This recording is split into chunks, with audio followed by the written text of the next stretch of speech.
దొంగలను పట్టిన విజిలెన్స్ కాళేశ్వరంపై సంచలన రిపోర్ట్. విజిలెన్స్ నివేదికలో విస్తుపోయే అంశాలు. 57 మంది అధికారులు ఈ అక్రమాలకు బాధ్యులు. 17 మంది ఇరిగేషన్ అధికారులపై క్రిమినల్ చర్యలు చేపట్టాల్సింది. ఇందులో ఈఎన్సీలు, సిఈలు, ఎస్ఈలు, ఇంజనీర్లు, ఎల్ఎన్టీ సంస్థపై క్రిమినల్ చర్యలు చేపట్టండి. సర్కార్కు vigilance commission report. Kaleshwaram project కుంగుబాటుపై ప్రభుత్వం విజిలెన్స్ను కూడా విచారించామని ఆదేశించడంతో ఈ విచారణలో అనేక విస్తుపోయే అంశాలు బయటకు వచ్చినట్లు తెలుస్తుంది. కాళేశ్వరం ఎత్తిపోతల పథకంలో భాగం నిర్మించిన మేడిగడ్డ బ్యారేజీ కుంగుబాటుపై విజిలెన్స్ అండ్ ఎన్ఫోర్స్మెంట్ తన పూర్తి స్థాయి నివేదికను సోమవారం ప్రభుత్వానికి అందించింది.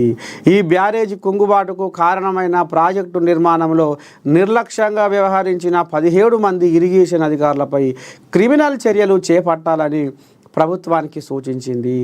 ఎల్ఎన్టీ సంస్థపై సైతం క్రిమినల్ చర్యలు చేపట్టాలని ప్రభుత్వానికి సమర్పించిన నివేదికలో విజిలెన్స్ అండ్ ఎన్ఫోర్స్మెంట్ స్పష్టం చేసింది.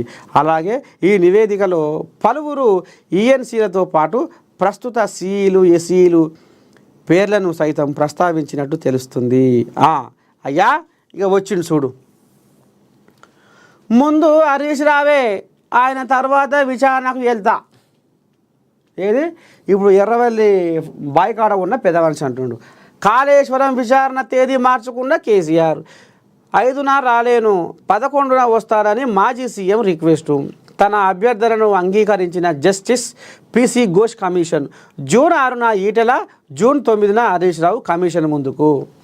ఇక ఎప్పుడైతే ఈ పిసి ఘోష్ కమిషను కాళేశ్వరం మీద కథ జరిగింది, 107 మంది అధికారులను 109 మంది అధికారులను మేము విచారిస్తే అలా మొగ్గు ఎర్రవెల్లి బాయికాడికే మొగ్గుతుంది. ఎర్రవెల్లి బాయికాడ ఉన్న కేశరావయ్య దిక్కే మొగ్గుతుంది అనేది తేడతెల్లం అయిపోయింది. ఎప్పుడో ఇది వాళ్ళు ఏం చేస్తుర్రు, అయ్యా మేము పనివాళ్ళం, మేము పైసలు తీసుకొని నెల జీతం తీసుకొని పని చేసేటోళ్ళం, మాదేముంది, అంతా ఆయనదే. ఎవరిది?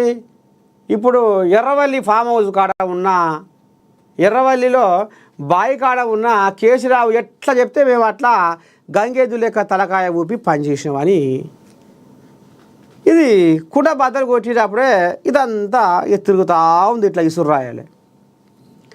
ఇక ఈ ఇసురా ఎవరి చుట్టూ తిరుగుతుందయా అంటే పెద్ద మనిషి కేసీరావయ్య చుట్టూ తిరుగుతుంది. అందుకనే ముందుగా వీళ్ళు ఏం చేసారు, పిసి ఘోష్ కమిషన్ వాళ్ళు 5వ తారీఖు నాడు నువ్వు రావాలి కేసీరావు అని నోటీసు పంపారు. ఇక ఆ తర్వాత హరీష్ రావు, ఆ తర్వాత ఈటెల. మళ్ళీ ఏమైందో మళ్ళీ అన్ననే మళ్ళీ పేర్లు మారినాయి. ముందుగాల ఈటెల, తర్వాత హరీష్ రావు.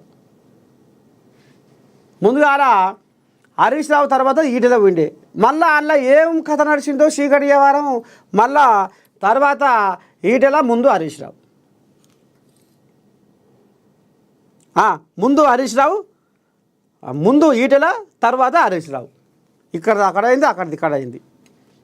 అయితే ఎప్పుడైతే ఈ నోటీసులు వచ్చినాయో, ఈ నోటీసులు రాగానే షామీర్పేటలో ఇక మరి తమాషగా ఫామ్ హౌస్లో అండబెట్టి ఈటెల రాజేందర్, హరీష్ రావు గుసగుస పెట్టుకుర్రు.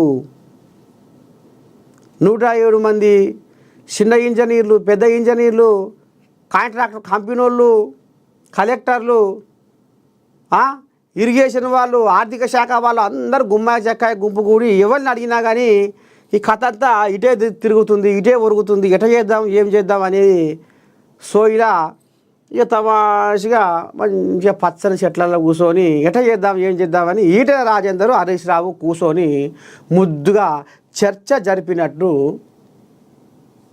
మనకు వినపడతా ఉంది. ఇక ఈ చర్చ కాగానే హరీష్ రావు ఏం చేసిండు,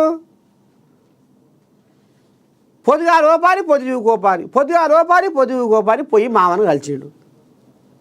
ఏమంటుండే ఈటెల రాజేందర్, గిట సంగతి మామ, గీ ముచ్చట గిట్ల, గీ ముచ్చట గిట్ల, వాళ్ళు గిట్లా అడిగితే మనం గిట్లా చెప్పాలి, గిట్లా మనం ముగ్గురం ఒక కుతిక మీద ఉండాలి, తలో మాట మాట్లాడితే మనం సంధించినట్టు అవుతుంది, మనం ఇరికిపోతాం అని ఈటే రాజయ్య కూడా చెప్పాడు. ఇక నేను కూడా గదే చెప్పిన మామ.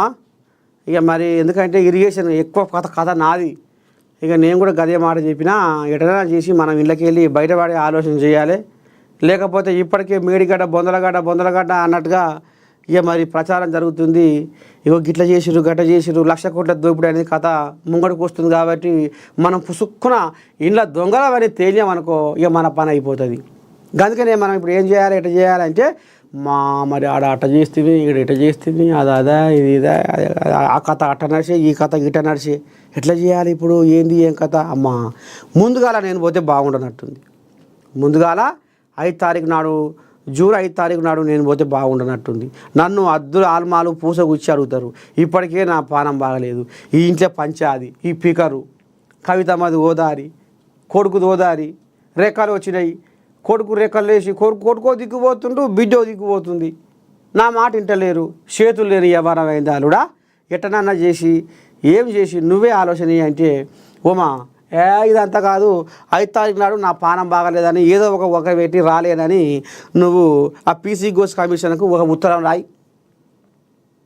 ఏం కాదు అని. ఇక వీళ్ళు ఇద్దరు ఫామ్ హౌస్లో ఇద్దరు తమాషగా రామసక్కదరంగా బదులుకొని ఇక ముద్దుగా కథ కానిచ్చారు. ఇక ఇప్పుడు కేసీరావయ్య ఏమంటుండు, నేను 5 తారీఖు నాడు రాలేను, 11 తారీఖే వస్తా, ఈలోపు ఈటెల రాజేందర్ని తర్వాత హరీష్ రావుని విచారణ చేయరు.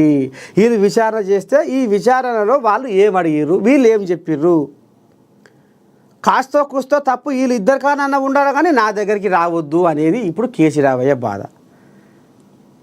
అట్లా ఎందుకంటే ఇది కడుపులో ఉన్న పిల్ల కూడా ఇంటట్టుగా ప్రచారం జరిగిపోయింది. ఏం జరిగింది, 1,00,000 కోట్ల దోపిడీ, కాళేశ్వరంలో 1,00,000 కోట్ల దోపిడీ జరిగింది అనేది ఇప్పుడు కడుపులో ఉన్న పిల్ల కూడా వినేటట్టుగా ఇది సోషల్ మీడియా కాదు, మొత్తం గిరకదిరిగిన జరిగింది, మొత్తం తెలంగాణ మొత్తం.